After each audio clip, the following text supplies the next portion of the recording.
కూడా మేడారం సమ్మక్క సారక్కల మీద ప్రమాణం చేసి మాట తప్పిన ఏకైక ముఖ్యమంత్రి కూడా నువ్వు ఒక్కడివే. ఆ రోజు వరంగల్లో పార్లమెంట్ ఎన్నికలప్పుడు ఆగస్టు 15వ తారీఖు లోపు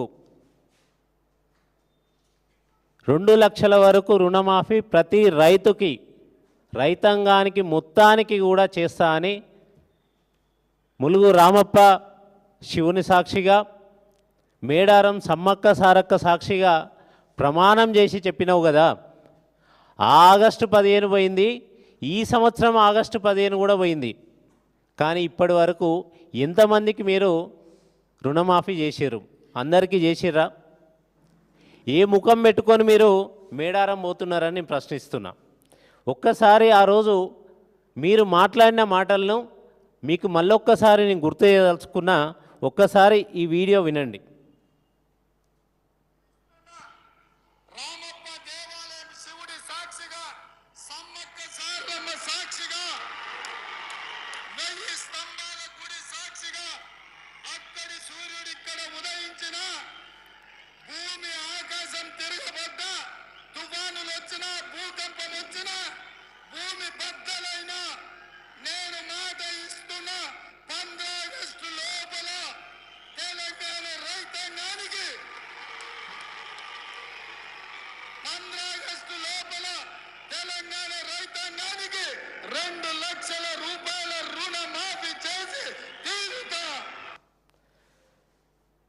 భూమి ఆకాశం భూమి బద్దలైన అటు ఉదయించే సూర్యుడు ఇటు ఉదయించిన తుఫాన్లు వచ్చినా ఏది ఏమైనా కూడా 2 లక్షల రుణమాఫీ రైతాంగానికి మొత్తానికి చేస్తానని ఆ రోజు సమ్మక్క సారక్క సాక్షిగా ప్రమాణం చేసినావు.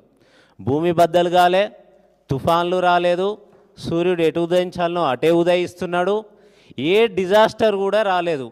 మరి మీరు ఎందుకు రుణమాఫీ చేయలేదు 2 లక్షలు? ఈరోజు నేను రాజకీయ విమర్శలు చేయట్లేదు.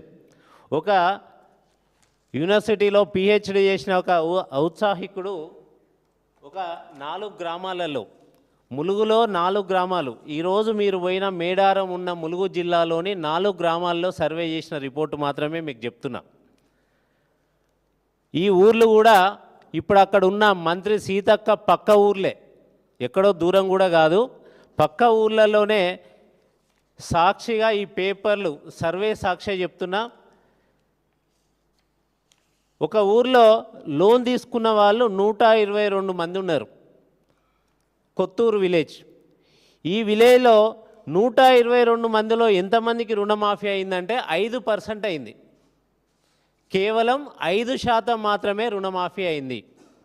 ఇంకొక విలేజ్ రామయ్యపల్లె గ్రామం, ఇది సీతక్క సొంత ఊరు, జగ్గనపేటకి కరెక్ట్గా 3 కిలోమీటర్ల దూరంలోనే ఉంటుంది. ఇక్కడ రుణమాఫీ కాని వాళ్ళు 2 లక్షల లోపు ఉన్నది 54 మందికి అయితే, 2 లక్షల పైన ఉన్నది 26 మందికి అయితే, మొత్తం రుణమాఫీ అయింది కేవలం 25 మందికి. అంటే 80 మందికి లోన్ ఉంటే అందులో 25 మందికి మాత్రమే అయింది. 2 లక్షల లోపున్నోళ్ళకు కూడా కాలేదు. అంటే 2 లక్షల లోపున్నోళ్ళు 54 మంది ఉంటే అందులో కూడా మొత్తం 100% కాలేదు, 25 మందికే.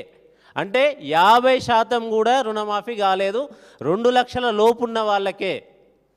అంటే మీ రుణమాఫీ ఎంత అయింది? అదే ములుగులో సమ్మక్క సారక్క దగ్గరికి ఈరోజు మీరు పోతున్నారు.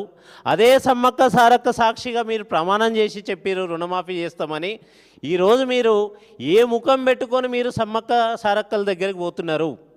పోయే ముందు మీరు అక్కడ పొర్లు దండాలు పెట్టి క్షమించమని ఆ అమ్మవార్లని, ఆ తల్లులని వేడుకొని మీరు అక్కడికి పోవాలని విజ్ఞప్తి చేస్తున్నా. ముక్కు నేలకు రాయాలి. గద్దెలను ఆధునీకరించడం కాదు. మీరు సమ్మక్క సారక్క చరిత్ర తెలుసుకోండి. ఆ తల్లులు ఆ గిరిజన బిడ్డల కోసం, వారి హక్కుల కోసం పోరాడిరు, కానీ వాళ్ళ కోసం ఎప్పుడు వాళ్ళు పోరాడలే, వాళ్ళ కోసం వాళ్ళు త్యాగాలు అర్పించుకోలేదు. మీరు చేయాల్సింది ఈరోజు నేను అడుగుతున్నా, మీరు ప్రమాణం చేసిన రామప్ప ఉన్న గ్రామంలో అయినా రైతులందరికీ రుణమాఫీ అయిందా? ఈరోజు మీరు పోతున్న